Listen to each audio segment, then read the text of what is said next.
Hi, everyone. Thanks for being here. My name is Brendan Pedersen. I am a reporter with Punchbowl News covering financial policy and Congress, which means these days I'm mostly a crypto reporter. And today I am joined by Senators Cynthia Lummis of Wyoming and Marsha Blackburn of Tennessee. Thank you guys both for being here. I want to talk first to Senator Blackburn. I think there is sort of there's a baseline irony to us being here today. Bitcoin and government do not always mesh, right? So talk to me about what Washington is doing right now with crypto and why it matters to Bitcoin holders. Is a good thing. And you know, I think it's so important to say emerging technologies and Washington don't always mesh. And we have seen this, whether it's online privacy, the virtual space, artificial intelligence, blockchain. Washington is very slow to move forward in these areas, as you very well know. And when it comes to crypto and looking at crypto, looking at Bitcoin specifically, there are a couple of things there. Number one, Cynthia and I have colleagues who sit on the other side of the aisle who are opposed to Bitcoin because they cannot control it. And the way it is decentralized, the way it's democratized, to them, that is a threat. They want a fiat currency that they are able to control and to regulate utilizations.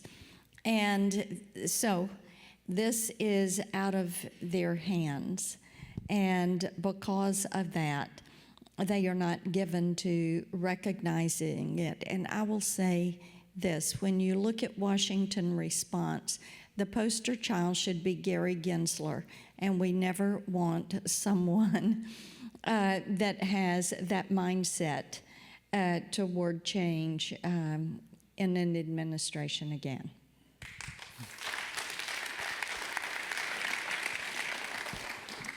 Senator Lummis, I want to bring it back to you. You and I talk about crypto almost every day that Congress is in town. She's very charitable with her time in the hallways. We are catching up on the day-to-day stuff, but can you take a bird's eye view and talk a little bit about where Washington is right now with crypto legislation? What do you see as the state of play? Well, there are a lot of wheels turning right now. In the House, the House Financial Resources Committee has reported a bill out of committee that deals with market structure and stablecoins, specifically the SEC side. And then the House Ag Committee put out their side, which is the Commodity Futures Trading Commission side of market structure. They had last year, of course, passed FIT 21. These bills are much better than FIT 21. These are much more ready for prime time. So the fact that they're already out of committee is a very good sign, a great state of play. They are bipartisan, which we've tried desperately to make this legislation. On the Senate side, we did something that I'm just starting to absorb how significant it was. You know, when you're going through the motions and you're sitting in a windowless room negotiating every line of a piece of legislation, you can get bogged down in thinking this is human torture, rather than thinking this is really significant and important. But the Senate passed the Genius Act, which is oriented towards stable coins. You know, and Bill Bill Haggerty did a wonderful job with the bill, just wonderful. And our leadership in the Senate was very patient with us. We had a lengthy markup in committee that Tim Scott allowed for.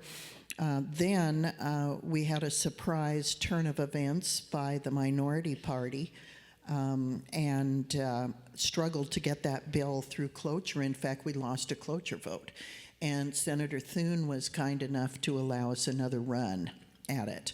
It's the first time in 8 years that a bill has been reported out of the Senate Banking Committee.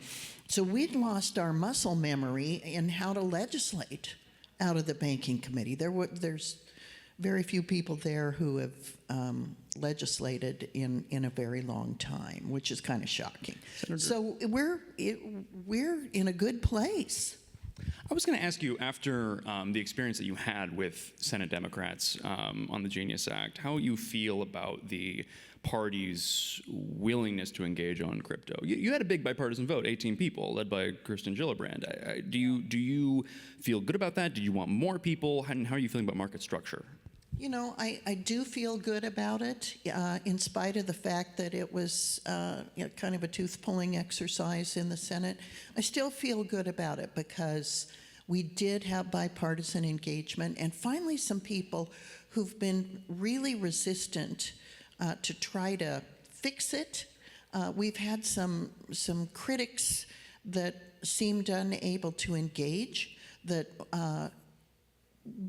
got engaged. And so I feel really good about where we if are. If I can add on that, I think that Bill and Cynthia and Tim did such a service in saying, look, there is a new approach, and stable coins are going to become something people use to do their consumer to business transactions. It is going to change the way credit works. And the fact that they have put this foundation down was so significant, and the fact that they hung in there with it, because this was the first bill. The first one is always the hardest, and they got it across the finish line, and we really do owe the credit to them for the tenacity on finishing that process. Can you give me a sense of a realistic timeline here? When do you think Congress will be done with the two-pronged crypto agenda, stablecoins and market structure? I think before the end of this calendar year. I'll be extremely disappointed if we don't get it before the end of the calendar year. Okay, you heard it here first. All right, let's zoom out a little bit, because we're talking about stablecoins and market structure. Where do you think these reforms and the rest of the things that are going on, we can get into Bitcoin-specific legislation in a second. Before we do that, where do you see the sort of body of these reforms leaving Bitcoin itself? And the people who hold it, right? Mm-hmm. Leaving or leading? Leave. Like, where do you think...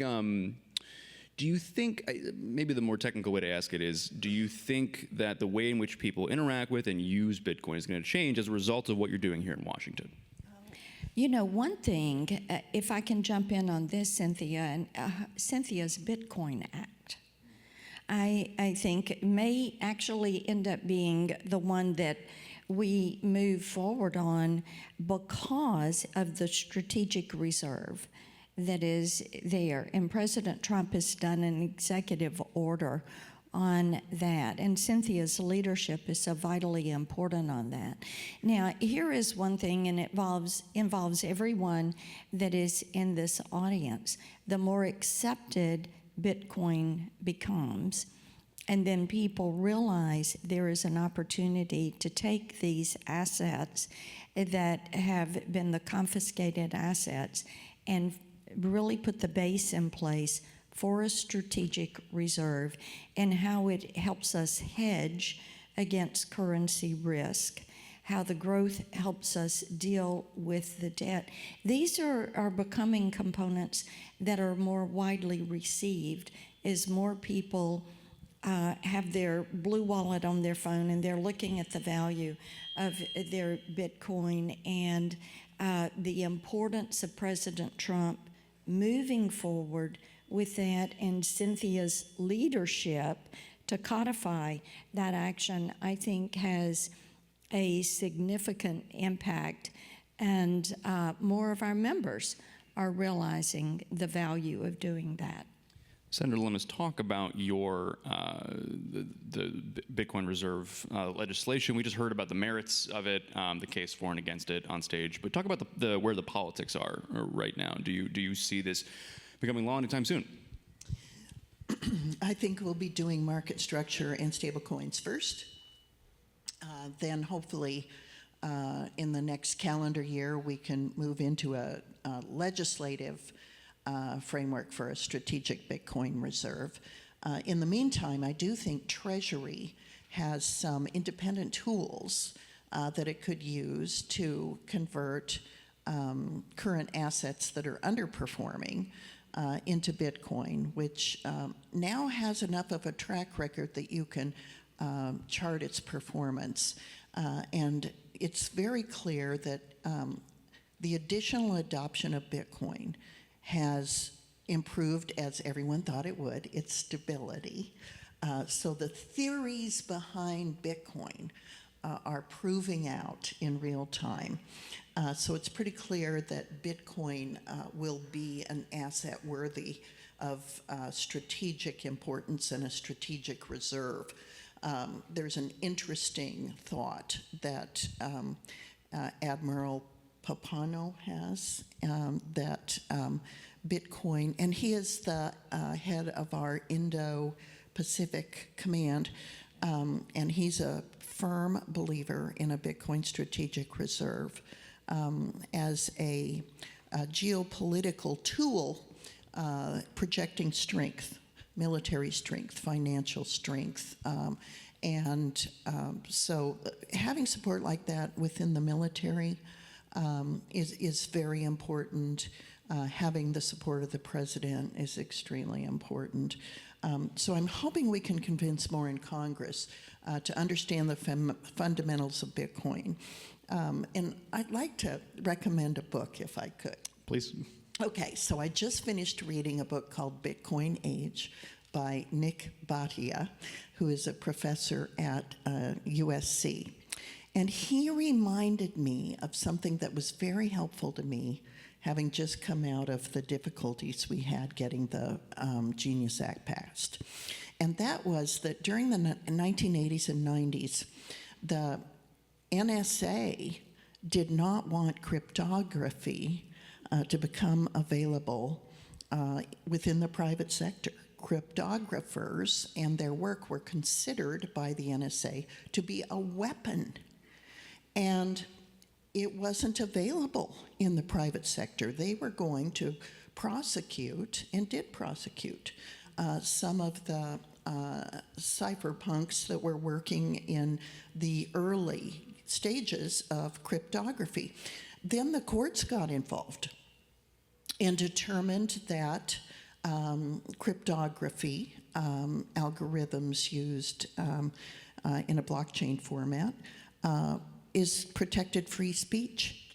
And it was those legal decisions that enabled this technology that is now the basis of the internet to become available to the private citizen.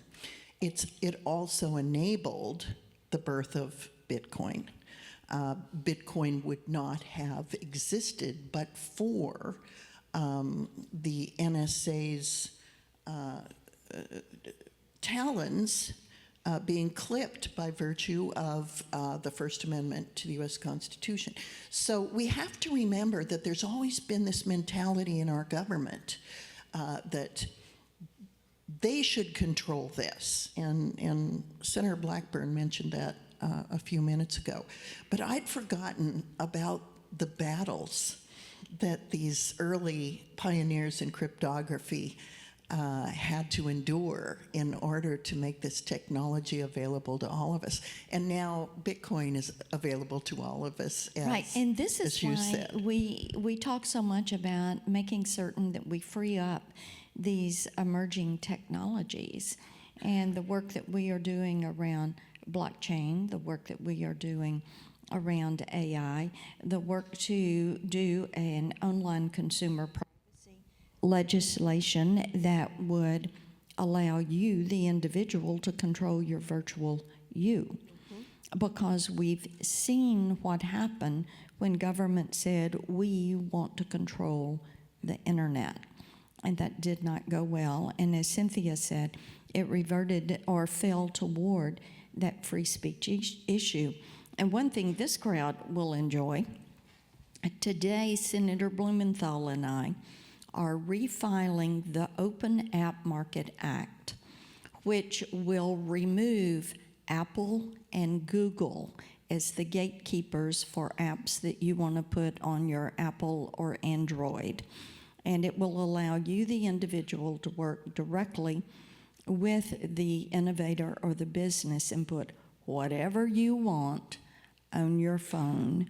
And those of you who are innovators in creating apps, you would no longer have to pay that 30% gatekeeper fee to Apple and Google. So have at it.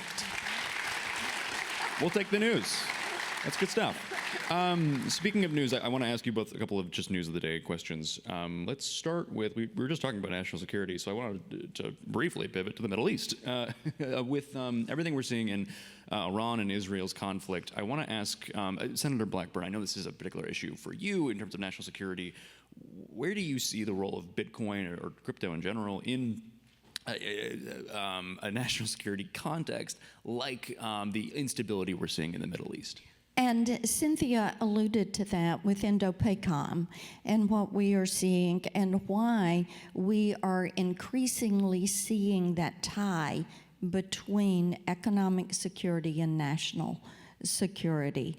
And the ease of transmission and transaction with Bitcoin is something that favors its utilization when you look at geopolitical pressures.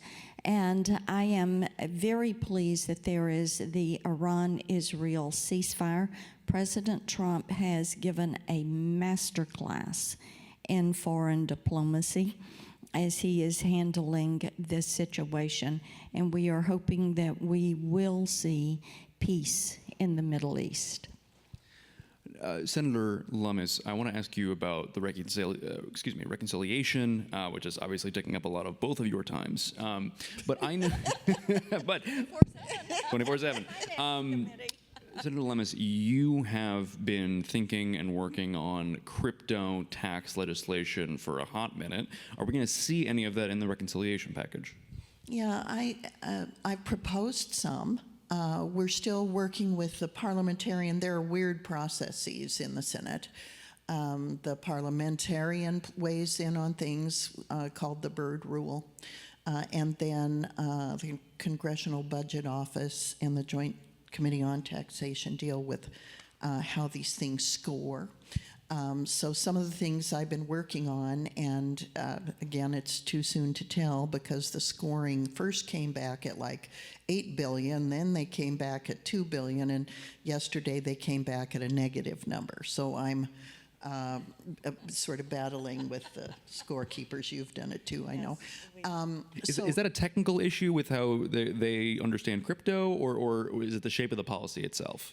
It's the shape of the policy itself and the way that Treasury weighed in. So Treasury provided technical assistance, but their technical assistance was policy-oriented. So let me give you an example.